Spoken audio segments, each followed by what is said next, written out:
자, 오랜만에 해외장 한번 쭉 훑어볼까요? 오랜만에 해외장 한번 훑어봅시다. 다우존스 볼게요. 결국에는 제가 얘기하는 포인트를 들어보시면 결국에는 포인트는 뭐냐? 고점이 낮아지고 있었더라는 거죠. 에브리바디 5번 그죠? 결국에는 아직도 고점은 낮아지고 있었다. 에브리바디 5번 그죠? 응? 맞죠? 결국엔 고점이 낮아지고 있다. 자, 보시면 저점이 꾸준히 높여갔다. 그죠? 꾸준히 높여갔다. 저점이 꾸준히 높여갔다. 꾸준히 높여갔다. 그런데 어느 순간부터 저점도 낮아지고 있었다. 그렇죠? 자, 다시 한번 보면 이 저점이 높아지면서 고점도 꾸준히 동반해서 올라가는 흐름을 계속해서 만들고 있었는데 결정타로 흐름을 보게 되면 여기는 반대로 고점이 낮아지면서 그죠?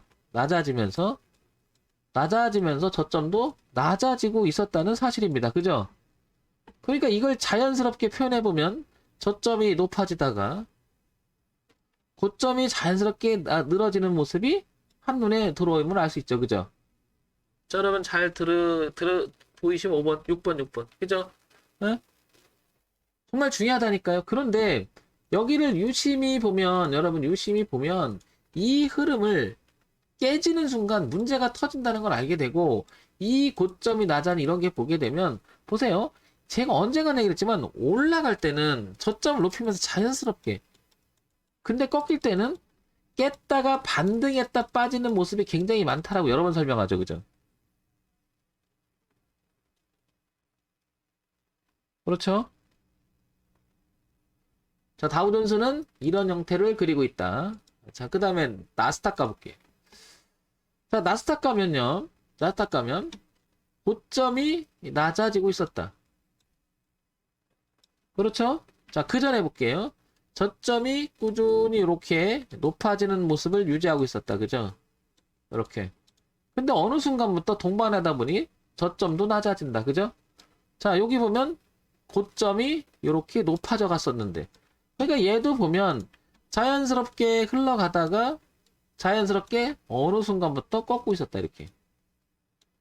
그래서 고점과 저점을 동반해서 높이다가 자연스럽게 고점과 저점을 낮추는 그런 구역으로 들어가더라. 그죠? 맞죠? 자, 그 다음엔 반도체 지수 볼게요. 반도체. 반도체 지수를 보면 마찬가지로 저점이 이렇게 높아지는 흐름을 보이다가 고점이 어느 순간부터 낮아지기 시작하더라. 낮아지기 시작하더라. 근데 고점이 낮아지면서 저점도 어느 순간부터 낮아지더라. 여길 보면 고점고 높아지면서 저점이 높아지면서 꾸준히 고점을 높이고 있더라. 그래서 얘도 보면 자연스럽게 이런 흐름을 가고 있었는데 언제부턴가 자연스럽게 이렇게 꺾어 들어가더라. 그래서 고점이 높아지고 동반해서 저점이 높아지는 자연스러운 흐름 속에서 그죠? 이제 반대로 고점과 저점이 낮아지면서 채널을 그리면서 내려오는 진행형을 보이더라. 네. 자, S&P 500 볼게요. S&P 500도 같은 견지로 고점이 낮아지더라. 근데 저점이 높아졌다가 동반해서 고점도 높였었다. 동반해서 고점과 저점을 낮추더라. 그래서 얘도 S&P 500도 자연스럽게 갔던 흐름이 이제 이렇게 틀어져 있는 모습이라는 걸 알 수 있다. 그죠? 그래서 자연스럽게 고점과 저점을 높이다가 이제 고점과 저점을 낮추는 자연스러운 흐름을 그려가더라. 그죠? 자, 그 다음에 니케이 지수 볼게요. 일본 지수를 보게 되면 일본 지수도 보면 어느 틈엔가 여기가 고점을 더 이상 높이지 못하고 이렇게 낮아지더라. 그죠? 근데 동반하면서 이렇게 여기 보면 수렴했던 시절도 있었던 것 같아요. 고점과 저점을 낮추면서 그죠? 그것들이 어느 순간부터 고점과 저점을 낮추면서 이렇게 낮추면서 전체적인 흐름이 이 흐름을 유지하고 있더라. 그죠? 이렇게. 자, 이 자연스럽게 올라갔던 모습이 자연스럽게 내려갔다가 자연스럽게 극복을 하다가 이제 더 이상 이제 보니까 자연스럽게 고점과 저점을 높이다가 저점과 고점을 낮추다가 다시 저점과 고점을 높여보려고 했는데 그러지 못하고 수렴하다가 이제 고점과 저점을 낮아지는 형태를 유지하고 있더라. 네, 그죠? 그러면 지금은 현재는 어떻다? 하락을 진행하고 있다라는 거죠. 그죠? 그러면 이거 이제 하락이 아닌 상승으로 바꾸려면 이 고점도 높아지고 이렇게 그죠? 이 저점도 자연스럽게 이렇게 높아지는 이 영역쯤은 들어가야 된다는 걸 알 수 있습니다. 그죠? 이거는 그 영역 들어가기 전에 내려가는 자연스러움을 유지하고 있더라. 자, 그 다음에 대만 각권 지수를 볼까요? 자, 대만 각권 지수를 보게 되면 얘도 보면 이 저점과 고점이 자연스럽게 이렇게 근데 어느 틈엔가 고점을 자연스럽게 낮추고 있다는 거죠. 그죠? 그래서 이런 형태를 지금 흘러가고 있다는 걸 볼 수가 있고 그 전에 보면 올라갔다가 내려왔다가 다시 올라갔다가 내려왔다가 다시 올라갔다가 다시 내려오는 추이다. 그러니까 대만 지수는 약간 뭔가가 올라오는 구간과 눌림을 주는 구간과 올라가는 구간과 내려오는 구간과 이렇게 가는데 결국에는 이런 형태이긴 하나 저점이 높아졌던 구간이 있었다는 거죠. 이렇게 자연스럽게 그죠? 그리고 나서 깬 구간이 보임을 알 수 있죠. 어떻게? 깨고 반등하고 빠지는 모습. 그런데 이 모습을 보면 어쨌든 이거는 저점과 고점을 높여갔던 채널이었다. 근데 최근에 들어와서는 여기서 3월 달부터는 고점과 낮추면서 돌아가고 있는 모습이 뚜렷하게 보입니다. 그죠? 그러니까 다우존스, 나스닥, S&P 500, 반도체, 니케이, 각권, 대만 각권지수 전부 다 지금 현재 상황에서는 하방에서 꺾은 모습을 유지하고 있음을 알 수 있죠. 그죠? 자, 독일 지수 볼게요. 자, 독일 지수는 유럽의 대표적인 지수죠. 저점이 높아졌다. 고점이 높아졌다. 이제 고점 고정시켜 놓고 고점이 꾸준히 낮추고 있다. 그죠? 그러면서 이제 저점도 꾸준히 갱신하고 있고요. 자, 여기 보면 지지와 저항이에요. 여기가. 그죠? 여기가. 그러니까 이렇게 저점과 고점이 높아지면서 어느 틈엔가 저점은 높아지고 이렇게 유지를 하다가 이제 고점을 더 이상 높이지 못하고 고점을 낮추다가 이제 떨구고 반등 깼다가 반등까지 하고 다시 맞고 떨어지는 형국이라는 거죠. 예. 그러니까 지금 여기까지 보면 전부 다 하방 진행 초기 모습 쪽에 가까워지고 있다는 거죠. 그죠? 자, 이번에는 항해지수 한번 볼게. 항해지수를 보게 되면은 자연스럽게 근데 여기도 이제 더 이상 높이지 못하고 꺾는 모습이 보인다 이거죠. 이렇게 여기까지는 뭐 자연스럽게 아니면 혹은 박스 결국에는 이렇게 수렴의 형태를 갖췄는데 이제 낮춰지고 있다는 거죠. 그래서 주가가 쭉 하방으로 빠지고 있죠. 이렇게 거의 비슷한 모양이죠. 예. 항생 볼게요. 항생도 보면 거의 비슷한 모습이죠. 자연스럽게 갔다가 고점을 낮추면서 그리고 동반해서 저점을 낮춰주는 이렇게 뭔가가 이런 모습 끊임없이 고점이 현재 낮아지고 있다는 거죠. 이렇게 그래서 이 폭의 움직임 속에서 움직인다. 그러니까 채널 폭을 가지고 우하향으로 쭉 꾸준히 내려온다.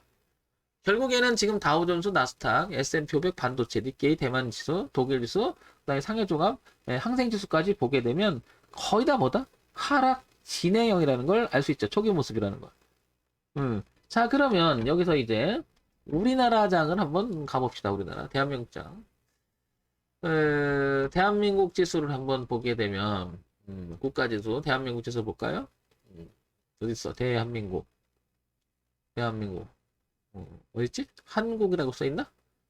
네? 여기 있네. 한국 지수. 자, 대한민국 지수를 볼게요.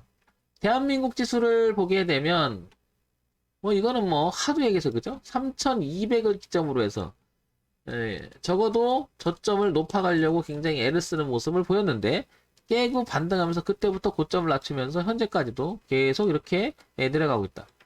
그러면 우리나라만 특이한 게 아니라 지금 보시면 우리나라도 이렇게 올라갔다 지금 어떻다? 전체가 꺾고 있는 형태라는 거죠. 흘러가고 있는 거죠, 여전히. 그러니까 전 세계 증시가 전부 다 현재는 하방 쪽에 다 꺾어 놓고 있음을 알 수 있습니다. 여러분들도 그렇게 보이면 7번 여러분, 그죠? 지금까지 같이 봤죠? 그만큼 변곡이라고 하는 것은 고점이 낮아진다, 저점이 높아진다라고 하는 개념은 엄청나게 중요합니다. 엄청나게 중요합니다. 그러니까 우리 장이 오늘 좀 빠진 것도 이상할 건 없어요, 원래. 예.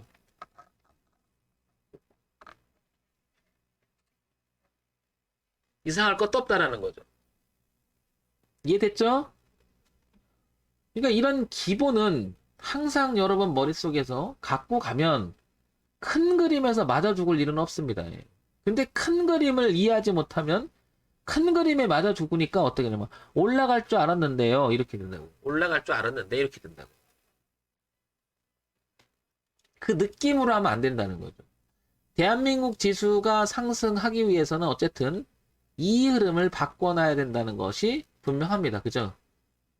이 흐름을 바꿔놔야 되는 게 분명하다는 게 뭐냐? 이 채널에서 좀 벗어나서, 그죠? 위로 틀어줘야 된다는 얘기죠, 제 얘기는. 그죠?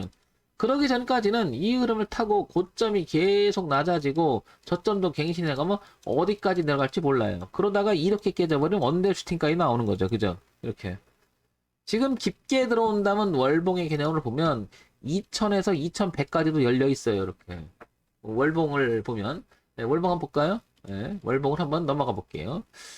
자, 월봉을 보게 되면 왜 그런 얘기를 드리냐. 이렇게 낮아지죠? 예.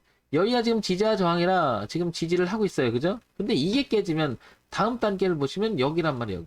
여기 다 있죠. 여기 쫙 보면 여기 다 있죠. 이렇게. 그러니까 1단계는 저항했던 자리가 지지로 바뀌어서 지금 반등을 하고 있으나 이게 위태로서 깨지면 그 다음 단계까지 빠지면 여기가 2100선이 되거든요. 그러면 이 흐름대로 깨지면 여기 저항했던 자리 제2선으로 후퇴하게 되죠. 이렇게. 여기마저 무너지면 뭐 이제 답이 없는 거고 여기 올라오게 되면 다시 한번 이렇게 기술적 반등이 일어날 가능성이 높다.